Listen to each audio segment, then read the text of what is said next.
Sir Manish Sisodia के ऊपर जो मतलब लगातार 7 राज्यों पे 21 ठिकानों पर एक साथ रेड हुई, उसे लेकर आपकी क्या राय है? ईडी और सीबीआई स्वतंत्र प्रभार है, ये किसी के अंडर नहीं आती है। ये जब ये एजेंसी काम करती है जब इनके पास कोई शिकायत जाती है। देखो जी, अगर गलत करा है तो भरेंगे।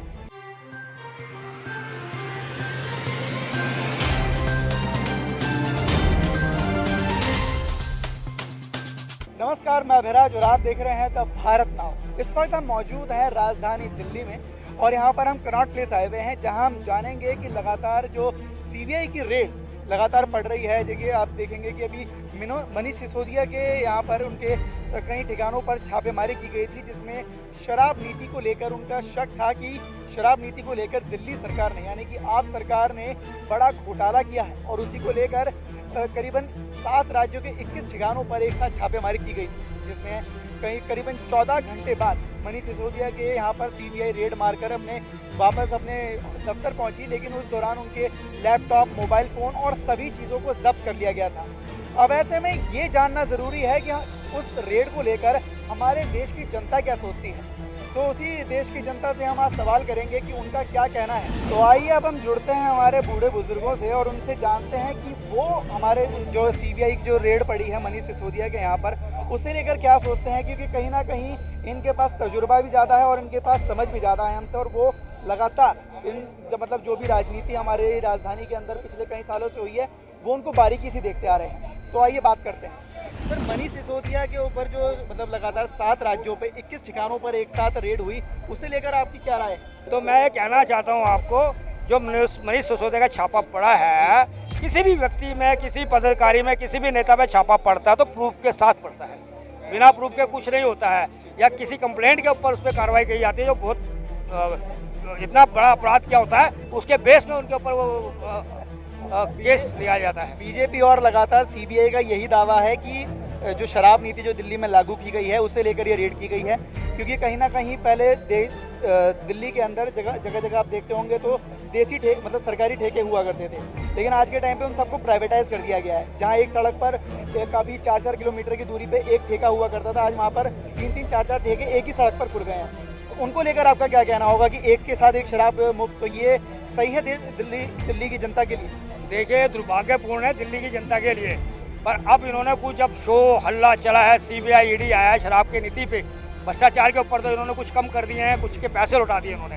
पर मैं ये कहना चाहता हूँ, जब कोरोना काल था तब भी इनको सब्र नहीं था। अपने राजस्व के लिए इन्होंने अपना ठेके खोल दिए थे, ना शराब की दुकानें खोल दी थी। कोई कोरोना से इनको लेना देना नहीं था। तो आप ये सोचिए, तो दुर्भाग्य नहीं इस देश का, दिल्ली का। तो मैं ये कहना चाहता हूँ, जिन्होंने जो 600-700 ठेके खोले थे, अब कुछ इन्होंने वापस लिया है। और उस एक चीज़ बताइए, कोई भी हो, राजनीति हो, वो अपने फायदे के लिए तो काम करेगा, फायदे के लिए सोचेगा ना वो तो मतलब कहीं ना कहीं बीजेपी और सीबीआई के दावे सही हैं। मैं कह रहा हूँ 101% दावे सही हैं, इसीलिए उनके खिलाफ प्रदर्शन किया जा रहा है। जब कहीं ना कहीं शुरुआत के अंदर आम आदमी पार्टी का ये दावा था कि वो अपने चुनावी चिन्ह मतलब झाड़ू से भ्रष्टाचार को दिल्ली से, पूरे देश से निकालकर बाहर फेंकेंगे, लेकिन आज वो खुद कटघरे में खड़े हुए हैं। इसे लेकर क्या कहना चाहेंगे? देखिए, तो उसी टाइम पता लग गया था जब इन्होंने अन्ना हजारे को तिनके से दूध में मक्खी गिर जाती है ऐसे निकाल के एक तरफ कर दिया था। उसी के मंच पे आके इन्होंने कस्में खाई थी ना कि मैं कोई वो नहीं लूँगा, सिक्योरिटी नहीं लूँगा, मेरे बच्चे गवर्नमेंट स्कूल में पढ़ेंगे, मुझे कोई फैसिलिटी नहीं चाहिए। आज क्या है उसका उल्टा विपरीत। ईडी और सीबीआई स्वतंत्र प्रभार है, ये किसी के अंडर नहीं आती है।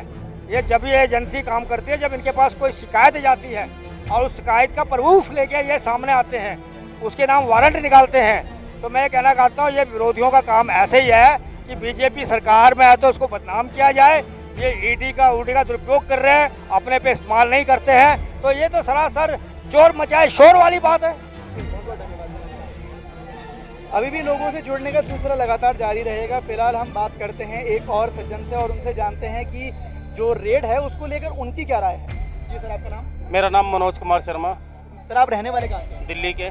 दिल्ली के अंदर जिस तरह से आम आदमी पार्टी कहती है कि हाँ भाई हमने बहुत काम किया है, और मतलब चीख चिल्ला के वो हर बार यही बात कहती है कि हमने दिल्ली की जनता को सिर्फ दिया ही दिया है, तो उस पर आपका क्या कहना है? दिल्ली के अंदर मैं तो पहली बात तो मुख्यमंत्री जी ये कहना, जो फ्री का जो डीटीसी का मामला करा ये खराब करा, फिर जो बिजली का 200 यूनिट का करा था वो खराब करा। उसके कारण क्या दिल्ली के अंदर जो रोड है उनकी दूसरी दशा खराब हो गई। और रही वो शराब की बात, ना तो मैं बीजेपी का बंदा ना मैं आम आदमी पार्टी का बंदा। अगर कल के ठेके बंद होते हैं, आज बंद हो जाए, उसके दौरान जितने अवैध कॉलोनियों के अंदर शराब बिकती है वो बंद होनी चाहिए, सट्टे बंद होने चाहिए, स्मैक बंद होनी चाहिए, गांजा बंद होना चाहिए, सारा कुछ। क्योंकि केंद्र के अंदर पुलिस तो इनके अंदर में आती ना, और पुलिस को पता है चप्पे चप्पे पे कहाँ शराब बिक रही है, चप्पे चप्पे पे कहाँ सट्टा लिखा है। तो हर चीज़ को मेरे भाई बंद होनी चाहिए। अब ये कहते हैं शराब बिहार के अंदर बंद करी, क्या बिहार के अंदर शराब बंद हो गई? वहाँ तो बीजेपी है, वहाँ तो आज भी लगातार जाम जारी है लोगों की। फिर कैसे वहाँ क्यों नहीं बंद कर पा रहे? गुजरात के अंदर मोदी जी रह गए, गुजरात के अंदर क्यों नहीं शराब बंद हो रही? वहाँ क्यों बंद बंद? तो सीबीआई मनीष सिसोदिया पे सीबीआई रेड को लेकर आप क्या कहना चाहेंगे? देखो जी, अगर गलत करा है तो भरेंगे। चोर चोर मुशर्रे भाई जितना भी नेता हो, तो मोस्टली कांग्रेस से लेके आज तक उठा लो, पहले ओलंपिक खेलों के अंदर घोटाले हुए थे कि जी शीला दीक्षित अंदर कराएंगे, कोई नहीं हुआ। शीला दीक्षित वैसे दुनिया से चली गई। तो घोटाले तो शुरू से लेके आज तक हिंदुस्तान के अंदर रक्षक शिक्षक और भिक्षक मिल के लूट के खा रहे, और कोई नहीं खा पा रहा। गरीब को तो जहाँ था वो आज भी वहीं खड़ा। सर आपका नाम? विश्वजीत तोमर, कहाँ के रहने वाले सर आप? मध्य प्रदेश। मध्य प्रदेश के रहने वाले। यहाँ कैसे हैं? यहाँ काम से आया थोड़ा। अच्छा, काम से हैं। तो सीबीआई रेड को लेकर क्या कहेंगे? जो मनीष सिसोदिया पे सीबीआई रेड पड़ी है, अभी कुछ वक्त पहले आपके महाराष्ट्र में भी पड़ी थी, और मतलब तमाम जगह कांग्रेस पे पड़ी है, इसको लेकर क्या कहना चाहेंगे? सीबीआई रेड का बस मेरा एक ही चीज़ कहनी है कि अगर ये सीबीआई रेड पड़ रही है तो बीजेपी वालों पर क्यों नहीं पड़ रही है, अदर पार्टीज पे ही क्यों पड़ रही है? क्योंकि सीबीआई बीजेपी के ऊपर बिकी हुई है और उसके कहने पर ही काम कर रही है।